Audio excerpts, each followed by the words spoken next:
அதன்பின் இயேசு நயீன் என்னும் ஊருக்கு சென்றார். அவருடைய சீடரும் பெருந்திரளான மக்களும் அவருடன் சென்றனர். அவர் அவ்வூர் வாயிலை நெருங்கி வந்தபோது இறந்த ஒருவரை சிலர் தூக்கி வந்தனர். தாய்க்கு அவர் ஒரே மகன். அத்தாயோ கைம்பெண். அவ்வூரைச் சேர்ந்த பெருந்திரளான மக்களும் அவரோடு இருந்தனர். அவரை கண்ட ஆண்டவர் அவர் மீது பரிவு கொண்டு, அழாதீர் என்றார்.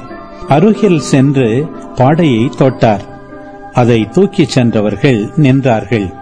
அப்பொழுது அவர், இளைஞனே, நான் உனக்கு சொல்கிறேன், எழுந்திடு என்றார். இறந்தவர் எழுந்து உட்கார்ந்து பேசத் தொடங்கினார். இயேசு அவரை அவர் தாயிடம் ஒப்படைத்தார். அனைவரும் அச்சமுற்று, நம்மிடையே பெரிய இறைவாக்கினர் ஒருவர் தோன்றியிருக்கிறார், கடவுள் தம் மக்களை தேடி வந்திருக்கிறார் என்று சொல்லி கடவுளை போற்றி புகழ்ந்தனர்.